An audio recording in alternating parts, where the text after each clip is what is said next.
Okay, hi, welcome back. So let's start talking about our first blood group systems, and we're also going to touch upon secretor status and what that means. I believe this is chapter 4 in your book, but again, it depends what edition you have. Okay, so going back to the discovery of the ABO blood group system by Carl Landsteiner in 1900, it marked the beginning of modern blood banking and transfusion medicine. So in a series of experiments designed to demonstrate serologic incompatibilities between humans, he recognized different patterns of agglutination, and he described the blood groups as A, B, and O. Several years later, his associate, Von D. Costello and Sturley, added the group AB to the original observations.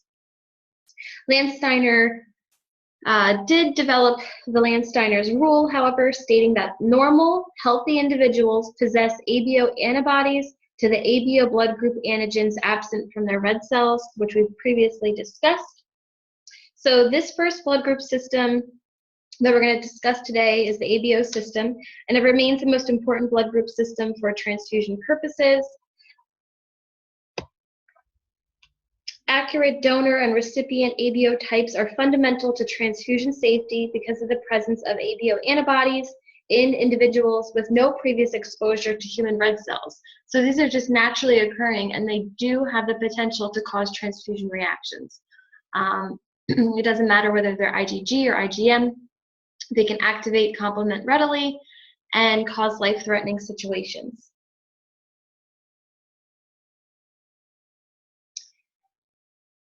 So let's get right into it. Okay, so ABO antigens are widely distributed and are located on red cells, lymphocytes, platelets, and epithelial and endothelial cells.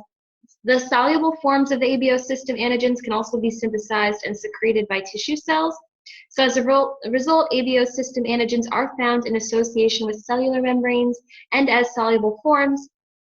The ABO system antigens, which are intrinsic to the red cell membrane, exist as either a glycolipid or glycoprotein molecules, and they are inherited on genes. The ABO and H antigen are genes at 3 separate loci, which will control the occurrence and the location of the ABO antigens. So the presence or absence of the A antigen, the B antigen, and the A antigen is controlled by 2 different genes, and that is known as the H gene and the ABO gene. So the presence or absence of the ABH antigens on the red blood cell membrane is controlled specifically by the H gene. And the reason being is that the H gene is kind of the controller. So if you don't have the H gene, you will not be able to develop your A or B antigens. So this H gene is inherited independent of the ABO system. It is on a different chromosome from the ABO genetic loci, but the expression of the ABO antigens is influenced by this. It's also influenced by the inheritance of a secretor gene, which is the SE gene. The SE gene genetically influences the formation of ABO antigens that can be found in the soluble form in saliva, tears, and other bodily fluids. So consequently, the occurrence and location of the ABO antigens are influenced by the ABO, the H, and the SE genes. So it's genetically controlled by these 3 independent loci.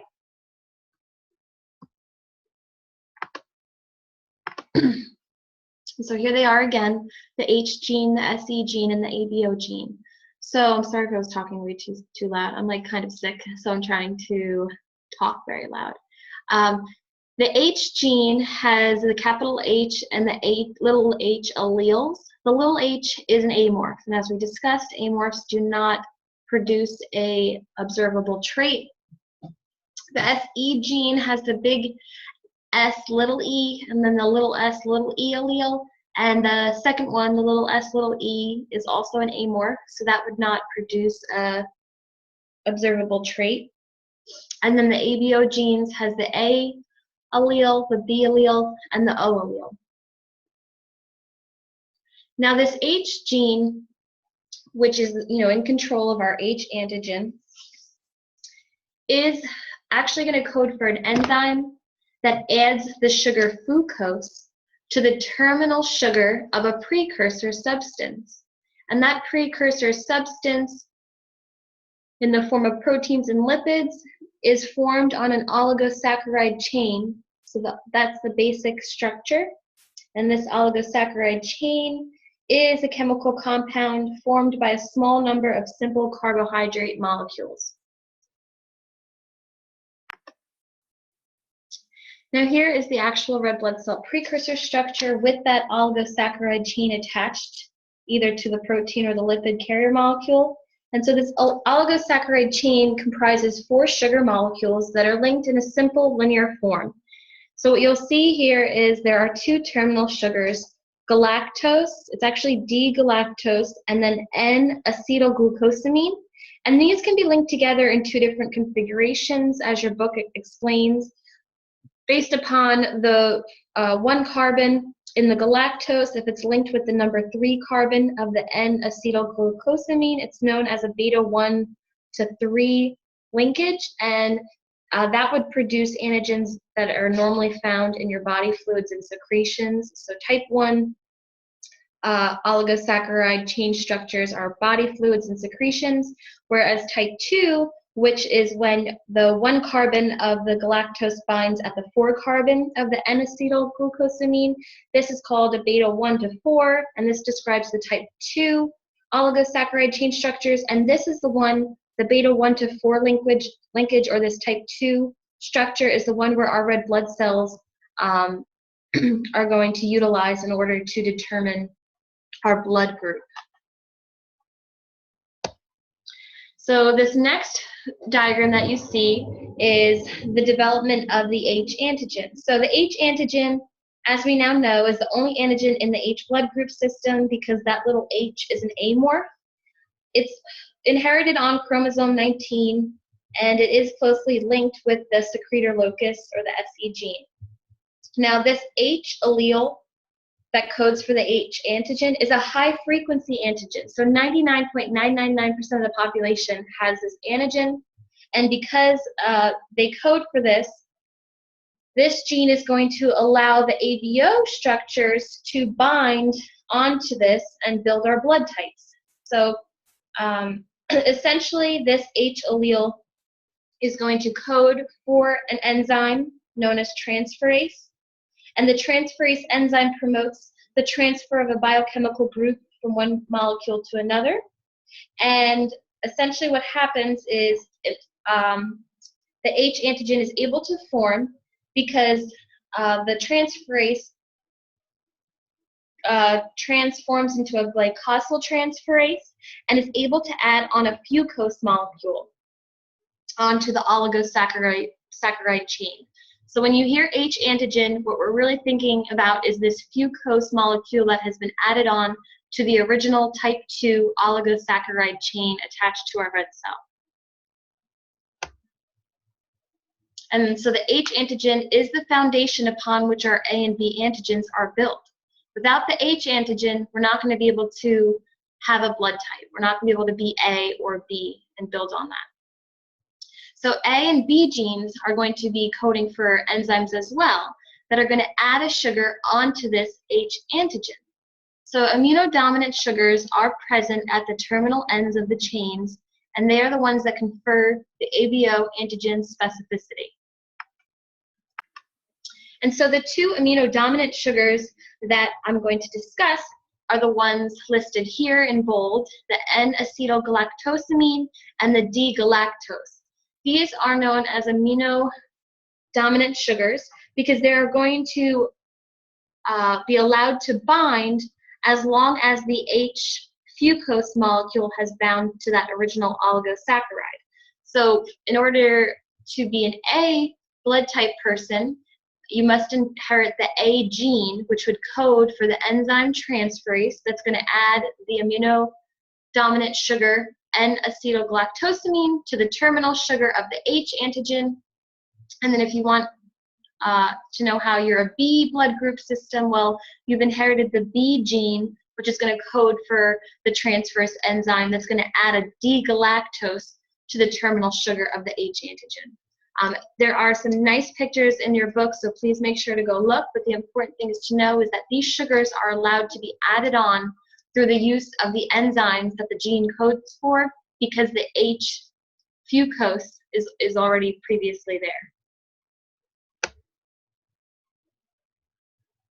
So this is showing the formation of the A antigen. You have your original type 2 oligosaccharide chain, your H antigen, which was inherited, was able to add a fucose on, and then you would add an N-acetylgalactosamine, which would be the result and make you an A antigen.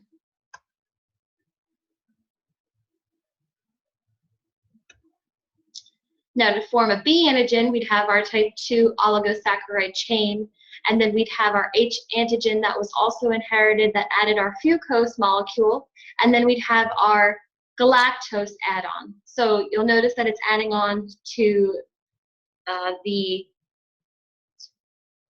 terminal sugar, but it's able to add on to this terminal galactose sugar because of the presence of fucose. So here's our B antigen with galactose added. So the H antigen is found on the red blood cell when you have the big H, little h, or big H genotype. It's a dominant allele. However, you're not going to have the H antigen if you have the little h genotype, because as I previously mentioned, that is the null gene. So now we want to think, all right, so if I'm an A antigen, what should my genotype be? Well, your genotype would be either big H, little h, or big H, and then you could have inherited 2 alleles of the A gene, as we previously discussed in genetics. You could have inherited one A from a mom and the other A gene from the dad, or you could have inherited an A gene from your mom or dad and the O from the mom or dad, because the O, again, is a null phenotype. It's an amorph as well, so it will not show a predictable product. And if you have the A antigen, you technically could be A, or you can also be an AB genotype as well. And then the same for the B antigen.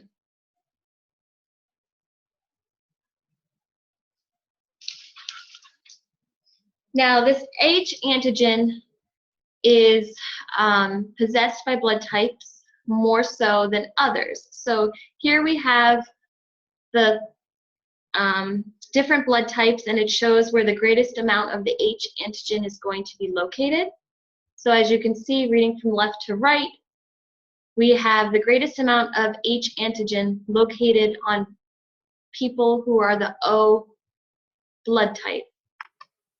And the reason for this is because, as we know, the O allele that's inherited is an amorph, and it's non-functional because the resulting gene product is an enzymatically inactive protein. So as a result, patients who have O red cells carry no A or B antigens. So they're rich in unconverted H antigen. The next highest is an A2 patient, and the reason is because in order to be A2, you have to have possessed a lot of H antigens. And actually, if somebody was rich in this H antigen and it converted all the A2s over to A1s, you would have less of the H antigen available. So that's why A2 blood group people actually have a lot of H, because majority of the antigens located have not been converted to A1. So there's a lot of H and very little A1 antigen. Then there's the B blood group, then A2B, then A1, and then A1B. So you need to memorize this and understand which blood groups will have the greatest amount of H antigen and why, and which one will have the least amount of H antigen. A1B should make sense as having the least amount of H antigen because that precursor H has been converted to all A1 and all B antigens.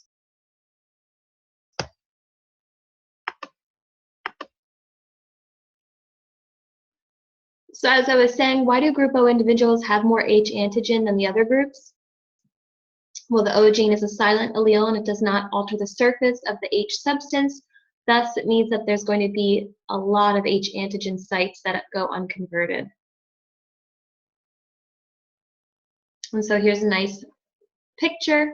There's many H antigen sites, whereas if you are going to be an A blood group person and add on your N-acetylgalactosamine immunodominant sugar, by inheriting the A gene, you're going to have fewer H antigen sites, because most of the H antigen sites will have been converted to the group A antigen.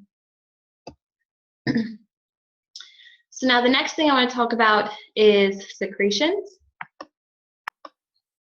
And so now secretions, which include body fluids like plasma, saliva, synovial fluid, etc., actually have an interrelationship with the expression of the ABO antigens in these body fluids, which has been mentioned several times. So the reason being is because these A, B, and H genes that code for these antigens are soluble antigens that can be found in these secretions.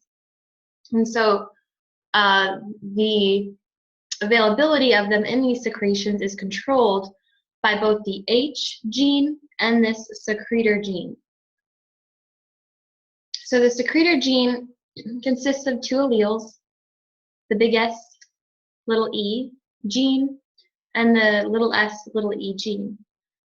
It's this big S, little e gene that's responsible for the expression of the H antigen on the glycoprotein structure located in body secretions. So essentially, if the SE allele is inherited, as in the case of the SE from one parent and then the big S, little e from the other parent, or if they just inherit one big S, little e from one parent and then they might inherit the amorph from the other parent, little s, little e, there still is the presence of the big S, so that this person still is a secretor. And about 80% of the population are secretors. So their A, B, and H antigens will be found in their body secretions.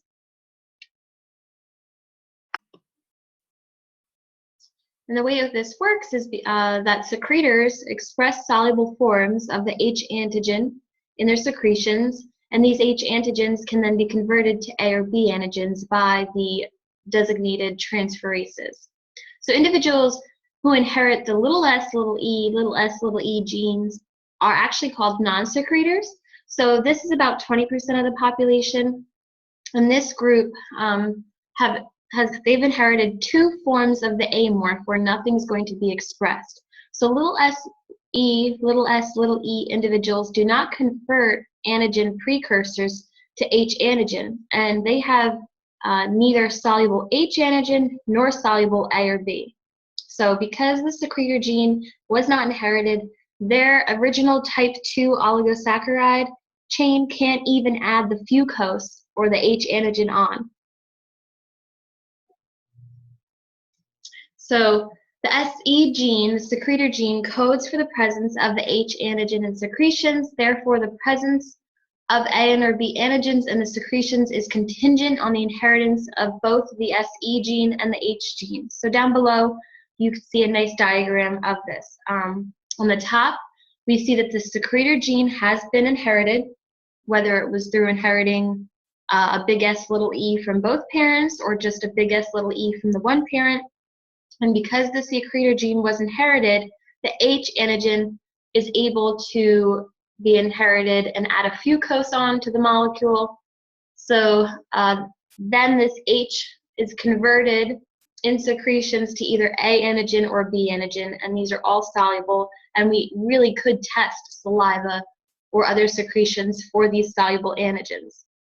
However, if you look at the next one, where if a secretor gene was not inherited, so we had little s, little e, no antigens would be secreted in the saliva or other bodily fluids.